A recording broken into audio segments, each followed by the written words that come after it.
sujet de votre magazine Les Diagnostics. Bienvenue à vous. Nous vous saluons de partout où vous êtes. Ensemble avec Igor Biwaka. Bonjour et bienvenue. Bonjour, merci Fulgence Pilay. On va en découdre avec un invité spécial. C'est quelqu'un qui s'y connaît dans la matière. Il a plusieurs casquettes. Je saurais les définir, mais en quelques mots, M. Fabrice Ntompa Ilunga, il est président de la jeune chambre Congo-Kinshasa au Québec, mais également président de Amavic, qui est, je dirais, un cabinet des conseils de facilitation d'affaires. Vous êtes tout à la fois. Bonjour et bienvenue chez nous. Bonjour, merci beaucoup déjà pour l'invitation. Effectivement, je suis président de la jeune chambre du Congo-Kinshasa au Québec, mais également directeur général et non président de Amanivic, qui est une structure de facilitation d'affaires entre le Canada et la République démocratique du Congo.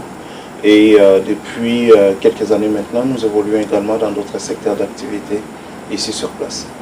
On va commencer par Amanivic. Vous êtes le directeur général de cette structure. Déjà, ça date de très longtemps. C'est une création particulière à vous ou bien vous l'avez hérité d'une autre promotion? En fait, la création, dans un premier temps, ça date de 2019. Nous l'avions créée d'abord au niveau du Canada, où est-ce que j'ai évolué, suite à plusieurs sollicitations en fait, du milieu des affaires canadien, donc québécois en particulier, qui me posaient des questions de plus en plus sur la République démocratique du Congo. Et je voulais formaliser le tout en mettant en place ces cabinets de conseil de facilitation d'affaires pour répondre à leurs besoins. Et lorsque j'ai fait le choix de retourner au pays, je l'ai également enregistré au niveau local. Nous continuons à faire la même activité, c'est-à-dire des facilitations d'affaires. Mais comme je le disais tout à l'heure en introduction, nous évoluons dans d'autres secteurs d'activité, qui est dans l'immobilier, dans les démarches d'immigration vers le Canada. Nous étions dans les transports jusqu'à tout récemment, nous allons reprendre là prochainement, et dans l'agriculture également. Et pour répondre à votre question, oui, effectivement, c'est moi qui l'ai créé directement, ce n'est pas un héritage. Vous avez commencé au Canada pour venir ici en République démocratique du Congo. C'était quoi la motivation première?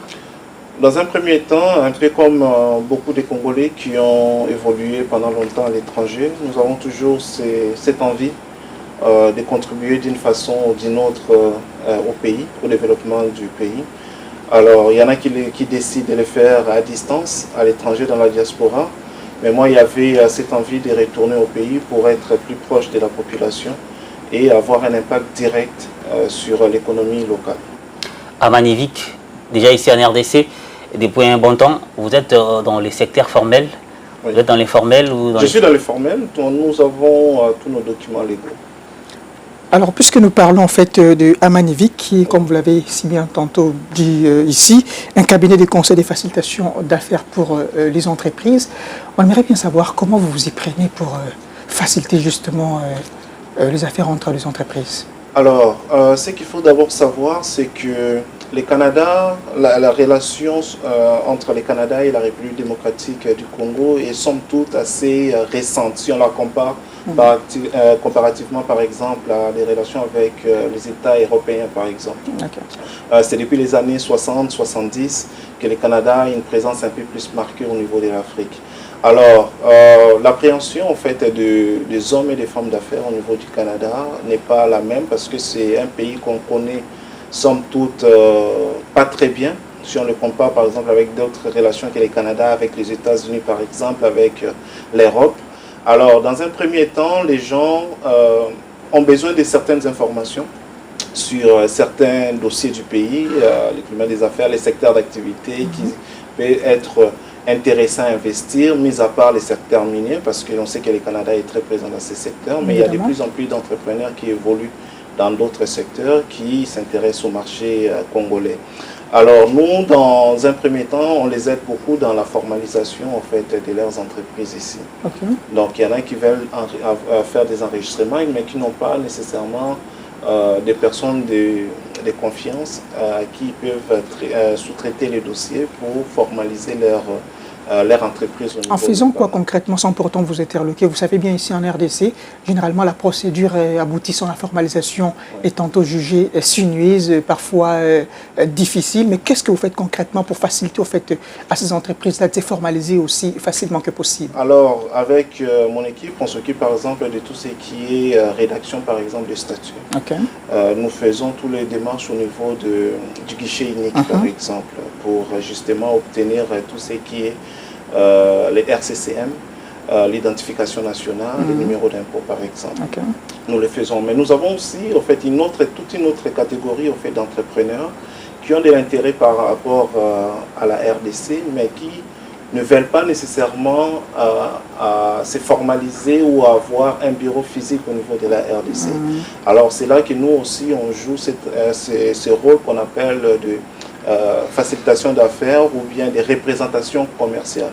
C'est-à-dire il y a des entreprises qui veulent vendre des produits ici sans nécessairement être ici. Alors nous on leur sert d'entreprise de représentation au niveau de la RDC, comme ça ils n'ont pas à formaliser dans un premier temps leur entreprise, à embaucher du personnel et surtout avoir un bureau physique localement. Nous on joue ce rôle. Alors qu'est-ce que vous aidez prioritairement? Ce sont des Congolais qui résident au Canada ou seulement des entreprises canadiennes qui veulent, n'est-ce pas, émerger ici en RDC? En fait, nous on est une entreprise, c'est-à-dire nous ne discriminons pas. Bien évidemment, nos services sont ouverts à tout le monde qui s'intéresse à la RDC. Mais ce qui est vrai, c'est que dans un premier temps, nous avons plus des clients des ressortissants de la RDC. Parce que c'est un pays qu'ils connaissent. Et malgré les challenges qu'on rencontre, ils ont somme toute un degré de tolérance au risque plus élevé que des Canadiens, si je peux dire, des Caucasiens ou des Blancs. Alors, notre combat depuis quelques temps déjà, entre autres, je crois qu'on va l'aborder tout à l'heure à travers la semaine canadienne, c'est justement aussi de montrer aux autres Canadiens, Caucasiens, que la RDC, c'est un pays, oui, il y a des risques, mais il y a des opportunités à saisir. Alors, à travers cette initiative, entre autres, on les encourage et on gagne petit à petit leur confiance pour qu'ils viennent ici et ce qui nous donne par la suite, nous, en tant que cabinet de facilitation d'affaires, des opportunités pour pouvoir concrétiser. Question de curiosité, combien d'entreprises vous avez déjà accompagné à atteindre cette formalisation depuis que vous existez? En date d'aujourd'hui, nous avons une dizaine d'entreprises qu'on a aidées. Majoritairement des entreprises contrôlées par des Congolais. Et ils ont été satisfaits de vos services, de votre rapidité, ou encore je ne sais quoi? Bien humblement, je pense que oui. Nous sommes efficaces. En fait, c'est aussi un peu les avantages qu'on a pu acquérir dans d'autres milieux, entre autres au Canada. C'est cette efficacité dans les opérations, la fiabilité en fait dans nos démarches. Donc, je crois que oui, nous les avons satisfaits sans doute. Et parmi toutes ces entreprises-là qui sont venues du Canada pour venir ici en RDC, quels sont les secteurs d'activité prioritaires qu'ils préfèrent le plus? Alors, nous avons beaucoup qui sont dans l'agriculture, non seulement les champs, donc les légumes et tout, mais de plus en plus aussi, nous avons eu quelques clients dans tout ce qui était élevage. Élevage des porcs, des poules pondeuses, mais d'autres c'est plus dans les services, par exemple côté numérique principalement. Donc agriculture, numérique, et puis nous avons eu une entreprise qui était dans la distribution des produits en détail. Voilà, c'est un produit de consommation de boissons. C'est pourquoi ces entreprises-là préfèrent mieux cibler le secteur que vous venez de citer tantôt ici? Est-ce qu'il y a un intérêt particulier là-dessus? Ou bien c'est d'après vous qui influencez pour que ces entreprises fassent les choix de ces secteurs? Bon, nous on donne des conseils sur ce que nous voyons sur place. Avec une population d'environ 110-120 millions d'habitants. C'est sûr que tout ce qui est nourriture, tout ce qui est boisson, il y a de la place pour ça. Malheureusement, nous, en tant que pays, nous ne produisons pas assez. C'est sûr que les secteurs de l'agriculture, nous les mettons davantage de l'avant. Bon, maintenant, c'est aussi d'autres clients qui et même ont été déjà convaincus par les secteurs d'activité. Et puis, voilà, donc c'est plus facile pour nous d'avancer avec eux parce qu'ils connaissent déjà qu'il y a un besoin parce qu'on importe énormément de denrées alimentaires. Bon, maintenant, en matière numérique, nous, notre souhait, c'est de former la jeunesse congolaise à des métiers numériques, justement, pour leur permettre de pouvoir trouver des emplois localement ici, mais aussi s'ils sont en mesure de développer vraiment des compétences techniques et puis les aider à exporter leurs compétences. Pour l'instant, nous avons réussi à travailler avec une personne qui a été formée sur place et puis on l'a aidé à avoir certains contrats avec les entrepreneurs au niveau international. C'est vrai, vous êtes un cabinet de conseil et de facilitation d'affaires, mais lorsque vous facilitez au fait à ces entreprises de venir investir ici en RDC, comment vous évaluez leur efficacité? Est-ce que vous arrivez également à évaluer leur efficacité?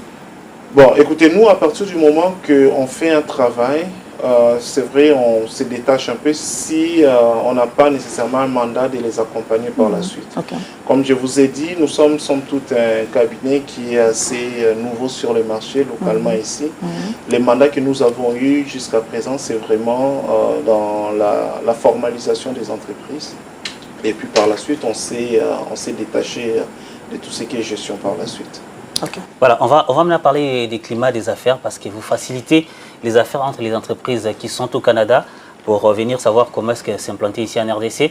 Et déjà, comment est-ce que vous jugez les climats des affaires ici en République démocratique du Congo?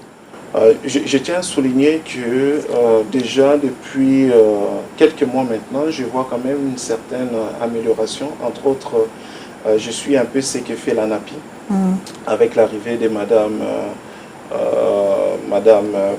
les noms m'échappent, la nouvelle directrice générale, les efforts qu'elle fait d'abord déjà à renforçant des relations avec l'écosystème entrepreneurial congolais. Je l'ai vu, ils ont signé une entente avec, entre autres, la FEC. Ils sont un peu plus présents maintenant au niveau international. Et puis, j'ai vu dernièrement, ils sont en train d'accompagner de jeunes mamans maléois à la formalisation de leur établissement et tout. Donc, je tiens quand même à souligner ces efforts-là qui sont fournis par l'Agence nationale de promotion des investissements, l'ANAPI.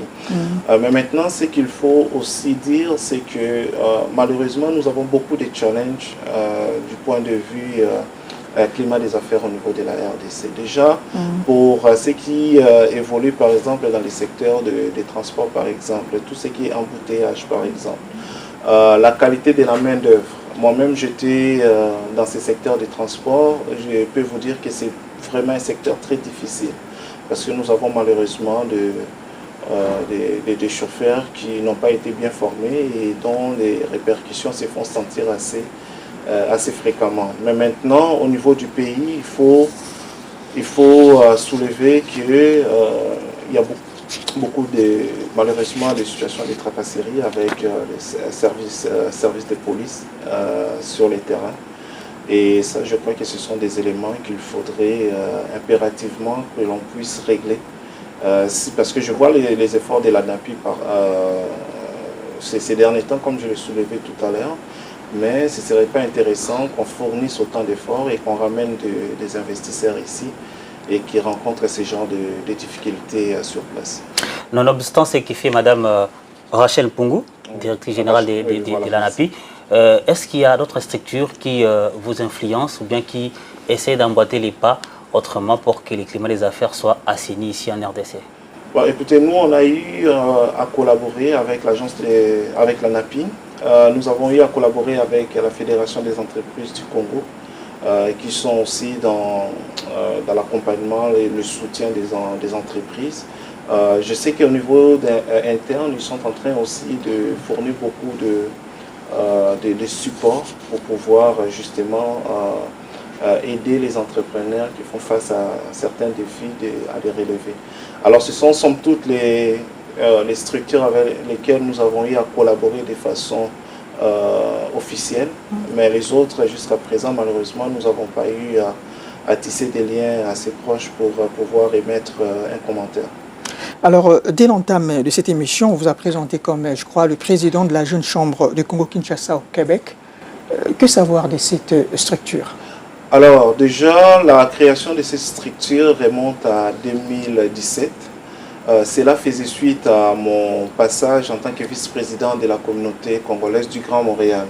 Parce que j'étais vice-président de la structure et vu que la structure, la COCOM, était vouée plus ce que je peux qualifier du social et que notre communauté malheureusement faisait face à des défis d'ordre économique, on a trouvé important de mettre une structure en place plus à caractère économique pour réveiller déjà dans un premier temps l'esprit entrepreneurial au sein de notre communauté, auprès de la jeunesse congolaise. Et puis ceux qui étaient déjà dans le milieu des affaires, trouver une façon de pouvoir les connecter avec le milieu des affaires, des structures de financement, mais aussi des décideurs politiques, si jamais ils avaient des enjeux un peu de façon spécifique. Alors c'est un travail que nous avons fait depuis nos débuts. Nous avons réussi à faire certaines activités avec certains décideurs économiques et économiques. Et ce qui nous a poussé maintenant depuis 3 ans à faire ce qu'on a mis en place la semaine canadienne, où est-ce que justement on aide ces entrepreneurs-là que nous avons connus au niveau du Canada à venir découvrir aussi les marchés congolais sur place et voir ce que le pays les offrait. Et quelles sont en fait les opportunités d'affaires que cette structure, c'est-à-dire la Jeune Chambre de Congo-Kinshasa au Québec, offre principalement ou particulièrement aux entrepreneurs congolais d'abord? Écoutez, nous, c'est déjà, nous organisons des séances de formation où est-ce que nous renforçons certaines capacités de certains de nos membres. Par exemple, parce que la structure n'est pas vouée totalement qu'aux entrepreneurs, c'est aussi des entrepreneurs, mais aussi des professionnels. Par exemple, nous avons eu à organiser une formation avec l'Institut de leadership du Québec, qui est une grande structure au niveau du Canada, reconnue pour la qualité de ses formateurs. Où est-ce que nous avons fait participer à peu près une trentaine, 25 entrepreneurs qui ont apprécié l'activité et ça a donné des résultats positifs pour eux par la suite, parce qu'il y en a un entre autres à qui je pense qui a pu obtenir en fait un poste de gestion suite à ces renforcements des capacités que nous avons organisés. Nous avons fait des formations avec, entre autres, National, qui est la firme de relations publiques la plus importante au niveau du Canada, justement pour permettre à des gens à communiquer facilement au sein de l'organisation et à souscrire à des postes plus élevés. Bon, maintenant, nous les connectons aussi avec l'écosystème canadien, justement parce que souvent ils ont besoin de financement, mais ils ne savent pas par quelle structure ils peuvent passer, parce qu'il n'y a pas que les banques. Il y a d'autres structures de financement que les Canada ou des entrepreneurs québécois ont mis en place. Et nous les facilitons dans ces genres d'accès à des informations. Et donc vous êtes en parfaite relation avec ces entreprises-là, je dirais ces structures-là de financement du Canada, et puis vous facilitez facilement à ces entrepreneurs locaux de bénéficier, je ne sais, de crédit ou encore d'autres moyens pouvant leur permettre à mieux optimiser leur activité commerciale. C'est-à-dire, nous ne faisons pas des miracles. C'est-à-dire, il faut déjà que l'entrepreneur ou l'entreprise en soi ait une situation financière, somme toute, intéressant, stable. Donc, nous ne disons pas aux gens que venez chez nous, vous allez obtenir du financement. Sauf que quand quelqu'un est prêt, mais qu'il est soit habité à un manque de formation par rapport à des structures existantes qui offrent du financement, nous faisons ces ponts-là, par exemple. Donc, voilà, c'est les rôles que nous jouons.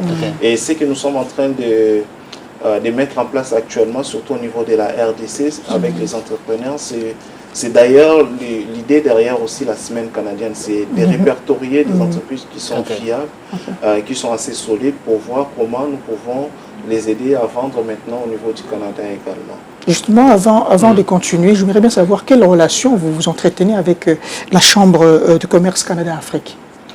En fait, ce sont des partenaires. Des gens avec qui nous nous connaissons dans l'écosystème québécois, canadien. Et bon, nous avons un lien de partenariat. C'est-à-dire lorsqu'il y a peut-être certains endroits où est-ce que nous n'avons pas les capacités d'arriver, ces partenaires-là nous aident aussi à travers son réseau également de pouvoir avoir accès à soit des opérateurs économiques ou à des décideurs économiques. D'ailleurs, ils ont participé à la dernière édition de la Semaine canadienne. Il est vrai que le président est intervenu à distance. Par visioconférence, oui. Oui, à visioconférence, malheureusement à cause de la situation sécuritaire du pays, parce que normalement il devait être là avec nous. Nous devions même avoir une délégation plus importante qui devait venir des entrepreneurs canadiens. Mais suite à l'annonce ou à la situation sécuritaire, plusieurs ont participé à distance ou n'ont pas pu être avec nous malheureusement pour cette 3e édition. On va maintenant parler de la Semaine canadienne. La 3e édition a eu lieu cette année ici. Et l'année prochaine, certainement, il y aura la 4e édition. C'est quoi l'idée déjà au départ de la Semaine canadienne? En fait, nous, c'est un peu ce que je disais tout à l'heure, c'est que malheureusement pour beaucoup d'entreprises canadiennes, ils ne connaissent pas le marché africain. Okay. Ils sont plus attachés à des marchés américains, des États-Unis et les marchés européens. Alors pour nous qui sommes issus de l'Afrique, nous avons cette envie-là de pouvoir connecter notre terre d'accueil qui est le Canada à notre pays, la RDC, mais aussi de façon plus globale au continent africain. Alors la Semaine canadienne, c'est vrai que ce n'est pas juste focalisé en RDC. Okay. Alors c'est amener des entrepreneurs du Canada vers le continent africain. Bien évidemment, moi je suis de la RDC. Alors nous avons voulu faire honneur à notre pays en organisant la première édition localement ici. C'était en 2023. C'est en 2023. Donc nous avons fait honneur à notre pays en recevant cette première délégation. La deuxième édition, ça avait lieu à Abidjan, en Côte d'Ivoire, parce que aussi parmi nos membres, parmi les entrepreneurs qui sont dans notre structure, il y en a qui ont des visées aussi vers la Côte d'Ivoire. Okay. Alors c'est comme ça qu'on a choisi ces pays-là pour la deuxième édition. Mais maintenant, pour la 3e édition, nous sommes revenus en RDC et nous avons l'intention de rester encore, peut-être pour 2 ans, 3 ans sur place pour renforcer encore cette initiative. Et par la suite, on verra comment peut-être les tenir ailleurs. Comment est-ce que vous évaluez de la première à la 3e édition de la Semaine canadienne avant que l'édition prochaine de 2026 arrive? Ben écoutez, déjà en termes de participation, nous avons connu une meilleure participation parce que pour des entrepreneurs qui avaient fait les déplacements à la première édition, ils étaient au nombre, je pense, de 6 ou 7 entrepreneurs. Mais cette fois-ci, on avait une dizaine d'entrepreneurs qui ont fait les déplacements malgré la situation sécuritaire du pays. Oui. Alors déjà à ce niveau-là, nous avons vu une amélioration. Mais au niveau des intervenants, la qualité des entrepreneurs aussi qui sont venus pour cette 3e édition, ce sont des entrepreneurs qui, ça fait plusieurs années qu'ils évoluent, autant au Canada, ici je pense peut-être à M. Papi Boulembi, qui est dans le secteur, encore une fois, agroalimentaire. Il produit des produits de chez nous au niveau du Québec pour servir dans un premier temps notre population africaine, mais aussi de plus en plus d'autres cultures aussi mangent des choses de nos pays et il les sert comme ça. Donc déjà en termes de nombre de participation, il y a eu une amélioration, mais aussi en termes de qualité des participants, nous avons fait une avancée à ce niveau-là. Et pour la prochaine édition, notre ambition, c'est encore d'élargir encore, d'avoir un plus grand nombre de participants et d'aller chercher cette fois-ci, je l'espère en tout cas que la situation sécuritaire du pays nous le permettra. Vous avez au moins une estimation fixe du nombre de participants que vous visez? Écoutez, pour cette édition, s'il n'y avait pas des annulations, on serait environ 15-20 entrepreneurs en février dernier.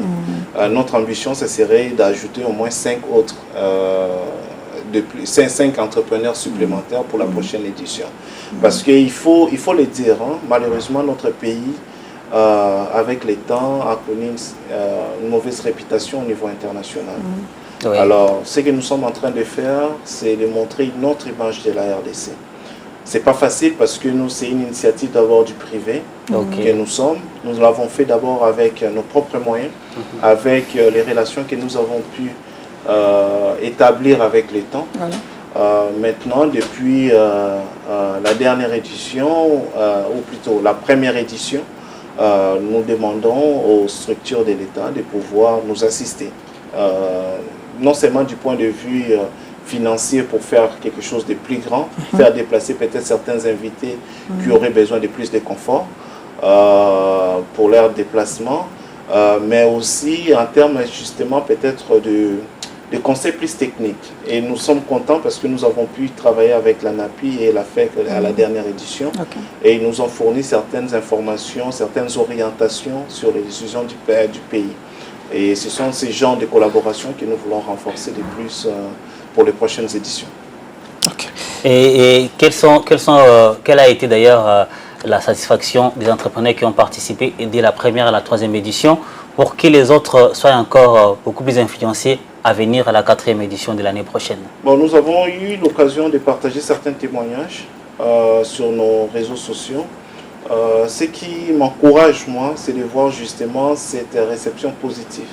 Parce qu'à chaque fois que nous le faisons, moi-même, ça me surprend sur la façon dont les gens apprécient l'initiative.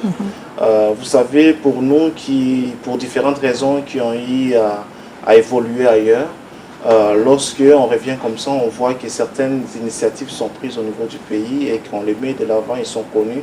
Mais aussi ceux qui font les autres de l'autre côté sont connus, ça les encourage. Alors moi, à titre personnel, et ça, je suis vraiment super content sur ça, les témoignages sont positifs. Donc, nous avons fait des mises en relation par la suite, les gens ont visité des usines par la suite. Il y a certaines collaborations qui sont en train de prendre forme, de se dessiner. Je crois qu'au courant peut-être des prochaines semaines, des prochains mois, on aura des nouvelles assez positives parce que je sais que ça a été dit publiquement, par exemple, M. Papi Boulembi et Mme Sylvie Malukisa, de Manitech Congo, ils sont en train de voir la possibilité, par exemple, de faire produire des maniocs ici pour la production de Chikwang, par exemple, au niveau du Canada, des choses comme ça. Donc ça, ce sont des choses qui ont été dites ouvertement, donc je me permets de pouvoir répéter ici, parce que la population là-bas est en train de grandir. Lorsque j'étais vice-président de la communauté de 2016 à 2017, juste pour la région du Grand Montréal, je représentais environ 25 000 Congolais et Congolaises. Quelques années plus tard, donc vous imaginez que la communauté a grandi. Et la consommation, nous maintenant sommes toutes nos habitudes alimentaires qu'on avait au niveau du pays. Et de l'autre côté, donc il y a des opportunités. Je crois que lorsqu'il y a des mariages comme ça, justement, ça permet à ces gens-là de pouvoir trouver satisfaction à leur participation à la semaine canadienne. Je suis tenté de vous poser la question de savoir quelles ont été au fait vos principales recommandations lors de votre dernière édition de la semaine canadienne et quelles sont vos perspectives d'avenir? Écoutez, encore une fois, je reprends encore des recommandations qui ont été faites parce que nous avons eu beaucoup de participants dans les secteurs de l'agroalimentaire.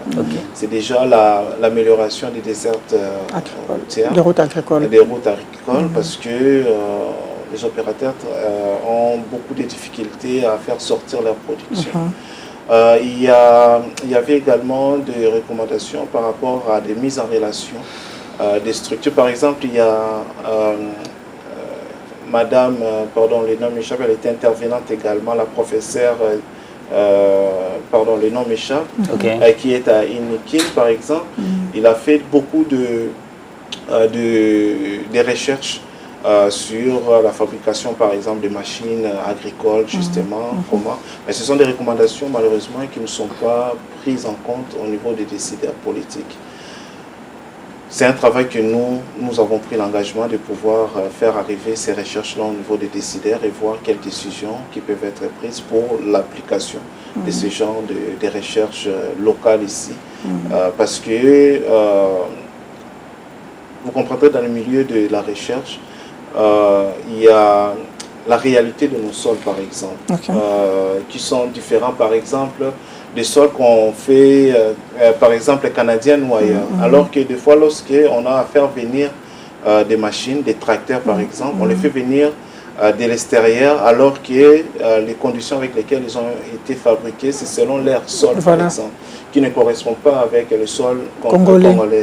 Voilà, donc ce sont ces genres de choses, des recommandations pour pouvoir booster la production locale, qu'il y a un peu de lobbying à faire à ce niveau-là.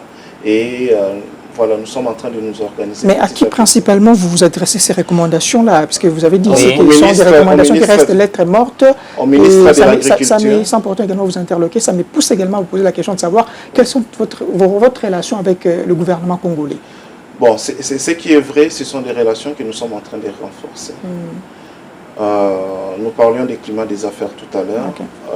Nous devons reconnaître que il y a quand même des challenges importants pour que certaines recommandations puissent être prises en charge, prises en compte par nos décideurs publics.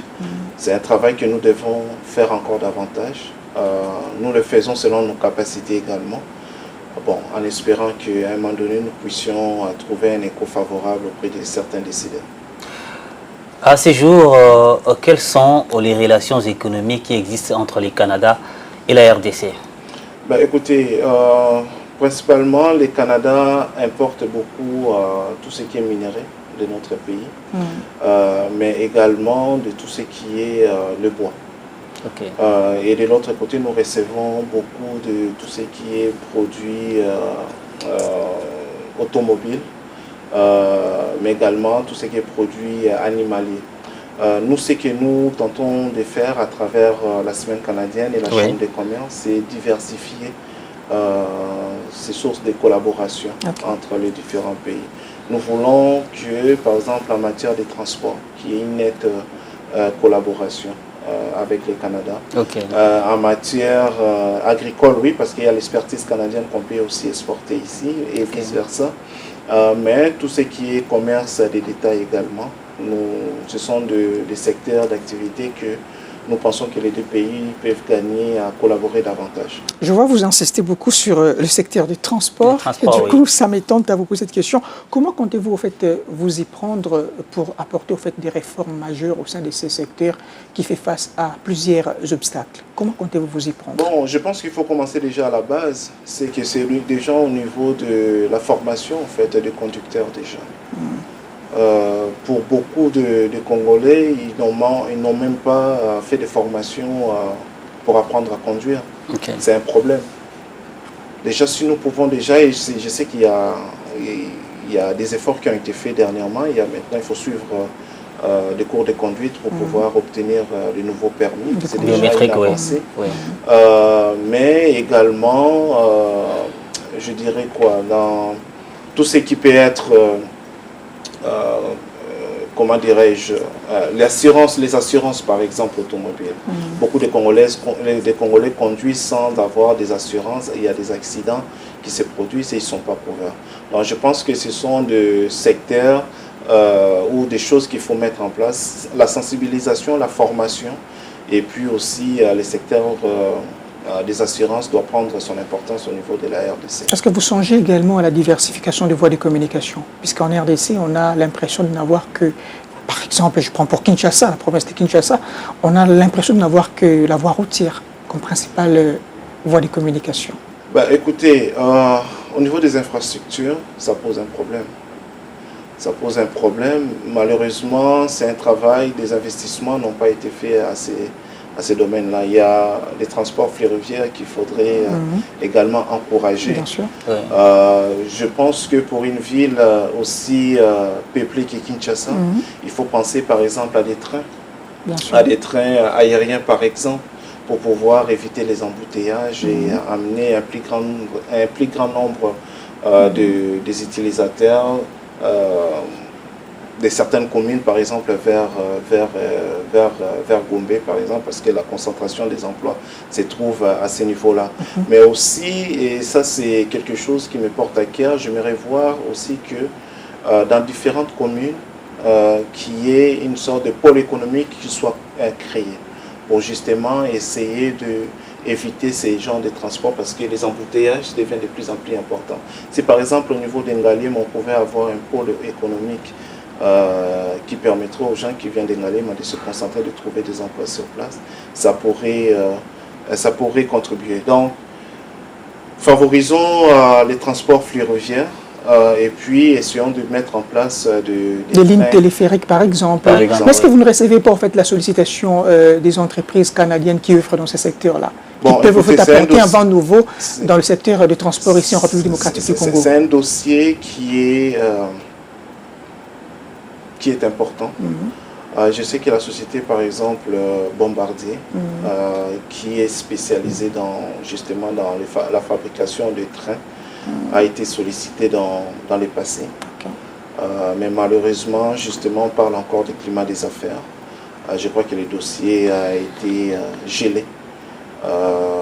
Mais je crois que si on fait des efforts au niveau interne, toutes ces sociétés-là seront attirées parce que le potentiel est énorme au niveau du pays. Des efforts de quelle nature? Déjà, il faut combattre la corruption au sein de nos institutions. À partir du moment qu'on pourra faire cet effort-là, je crois que les Canadiens seraient intéressés à venir s'implanter massivement. Donc nous, on fait déjà nos efforts. Je crois qu'au niveau du gouvernement, au niveau de l'État, de façon générale, il y a des efforts à faire pour combattre la corruption. Existe-t-il des entreprises canadiennes solidement implantées ici en RDC et qui exercent et qui évoluent, qui pourraient influencer d'autres entreprises qui ne sont pas encore ici en RDC au devenir? Mis à part le secteur minier. Bien évidemment. Mis à part les secteurs miniers. C'est ce qui est un peu challengeant au niveau des sociétés canadiennes qui évoluent ici, c'est que pour beaucoup, ils veulent rester un peu, de façon un peu effacée, pour justement peut-être éviter aussi tout ce qui peut être source de tracasseries.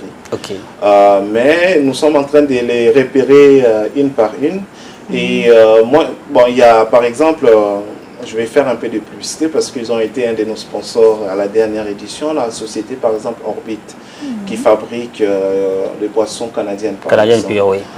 C'est une grande société, mais en les approchant, c'est là que, parce que le nom m'interpellait, pourquoi canadienne et tout, j'ai trouvé que à la source, en fait, ce sont des entrepreneurs canadiens qui ont mis la société en place.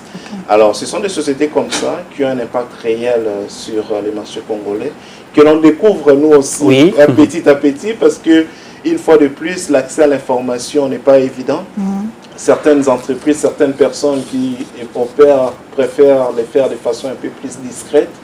Mais avec le temps, nous sommes en train de les repérer et on les met en lumière parce que c'est important justement que d'autres Canadiens qui peuvent être hésitants à venir en RDC puissent découvrir en fait ces genres d'entreprises qui n'évoluent pas dans les secteurs miniers mais qui font de l'argent. Alors, des exemples comme ça, il y en a, mais je crois que petit à petit, en gagnant aussi leur confiance, on sera en mesure de les mettre en lumière et les Canadiens seront encouragés à venir en RDC. Par rapport à d'autres pays, des grandes nations, je dirais les États-Unis, la France, qui ont de l'influence ici en Afrique et en RDC, est-ce qu'on peut dire aujourd'hui que le Canada a également sa place d'influence ici en Afrique ou en RDC? Le Canada fait déjà énormément, contribue énormément déjà, mais en matière humanitaire. La RDC est le 6e pays qui reçoit le plus de financement en matière humanitaire du Canada. Bon, maintenant, moi, je ne suis pas de la logique de toujours tendre la main. J'essaye de façon modeste à pouvoir changer cette donne, changer de paradigme. Parce que la RDC a énormément à offrir et on ne peut pas continuellement que tendre la main. C'est quelque chose que j'essaie de combattre avec beaucoup d'énergie parce que nous avons tous les potentiels pour se développer. Alors, le Canada, oui, est très présent au niveau de l'Afrique et au niveau de la RDC, mais sous la forme humanitaire. Et je crois qu'avec la situation économique un peu qui traverse le Canada aujourd'hui, les relations avec les Américains ne sont plus au même titre que ce que ça a été dans le passé. Déjà avec la venue de Donald Trump. Oui, ils sont appelés à développer d'autres marchés et le continent africain, je crois fortement que c'est un marché que le Canada devrait s'investir davantage en termes d'échanges économiques et non simplement en termes humanitaires, en termes de dons. Donc c'est ce paradigme-là qu'on doit changer avec le Canada, mais la contribution canadienne, elle est assez importante au niveau de l'Afrique. Voilà. Je ne sais pas, Igor, vous avez une question parce que je crois que c'est ma dernière question. Vous avez beaucoup vécu au Canada. je crois, 20 ans. Plus de 20 ans. On a fait une vingtaine d'années. Une vingtaine d'années au Canada. Lorsque vous regardez en fait l'écosystème entrepreneurial de ces pays, comparé à l'écosystème entrepreneurial de la RDC, sur quel levier doit-on appuyer pour faire éclore notre écosystème entrepreneurial? Bon, en fait, je crois qu'il faut insister. Il y a beaucoup de structures d'accompagnement, de formation au niveau du Canada, des soutiens. Et ce qui ne manque pas au Congo également. Hein. Ce qui ne manque pas, de mes côtés efficacité, je me pose la question. Mais aussi et surtout au niveau en termes de financement. Nous avons beaucoup, et ça, je suis toujours impressionné de voir l'ingéniosité des jeunes Congolais. Nous avons des créateurs exceptionnels au pays, mais malheureusement, en termes de financement, ils peinent à avoir du financement pour pouvoir développer leurs solutions. Et d'ailleurs, c'est pour ça que je soutiens une fois de plus des initiatives où est-ce qu'on amène nos startups au niveau international, justement pour présenter leurs solutions et espérer avoir du financement, où est-ce que des institutions financières à l'étranger, heureusement ou malheureusement, sont beaucoup plus souples à soutenir des jeunes pousses parce qu'ils connaissent justement les challenges par lesquels ces jeunes pousses peuvent passer dans un premier temps. Et voilà, donc la qualité de structure de formation, mais également il faut vraiment qu'on renforce en termes de financement des structures. On parle également des banques de financement, des banques de crédit, oui. Une initiative que peut-être la RDC n'a pas encore, mais au Canada, elle est présente quand même, cette initiative. Les initiatives de soutien financier, il y en a énormément au niveau du Canada. Okay. Raison pour laquelle nous, avec les temps, parce que c'est un travail que nous devons faire en termes de temps aussi. Nous ne pouvons pas nécessairement les attirer là aujourd'hui, mais c'est pour ça que nous commençons là où nous pouvons commencer. Mais notre ambition, c'est être en mesure d'attirer les Desjardins de ce monde au niveau de la RDC, les banques nationales qui peuvent soutenir des jeunes entrepreneurs localement ici, parce qu'une fois de plus, ce sont des institutions financières qui ont l'habitude déjà d'accompagner des jeunes entrepreneurs au Canada depuis plusieurs années et ils connaissent les difficultés par lesquelles les jeunes entrepreneurs traversent. Ils ont cette sensibilité de façon un peu plus poussée que malheureusement des structures de financement que nous trouvons ici en RDC. Ça sera la dernière question et puis votre mot de la fin. Quelques recommandations pour que le climat des affaires entre la RDC et le Canada soit au beau fixe et que aussi les gouvernements mettent la main dans la pâte, mais aussi pour que les entreprises canadiennes aient de l'influence et viennent ici en RDC. Écoutez, nous devons déjà améliorer notre système éducatif, parce que tout part de là. Plus nous aurons des jeunes qui seront bien formés, plus nous aurons de la main d'œuvre de qualité pour pouvoir attirer des investissements extérieurs. Mais également, c'est qu'il faut vraiment combattre avec beaucoup d'énergie. Et je souligne en fait l'apport des structures par exemple comme l'IGF fait à travers les pays, c'est de combattre en fait la corruption et les malversations au sein du pays. Parce que sans ces combats-là, difficile sera de pouvoir convaincre des entreprises canadiennes qui ont des normes très élevées en matière d'éthique de pouvoir s'installer en RDC. Donc, améliorons notre système éducatif, ayons des jeunes qui soient bien formés et combattons la corruption, les malversations au pays. Je crois que ce sont des éléments sur lesquels on devrait mettre beaucoup d'emphase pour pouvoir voir un intérêt réel des entreprises canadiennes vers la RDC. C'est un plaisir de vous avoir, M. Fabrice Ntompa Ilunga. Je rappelle, vous êtes DG de Amanivik, qui est un cabinet de facilitation d'affaires entre la RDC et le Canada, mais aussi entre d'autres cieux. Merci de passer, merci une fois de plus. Merci beaucoup pour l'invitation. Merci également Igor Biwaka. Merci Fulgence Pillay. Voilà, ça n'est fini pour aujourd'hui. On se retrouve la semaine prochaine avec un autre invité pour diagnostiquer notre secteur. D'ici là, portez-vous bien et restez sur Ecofin Télévision.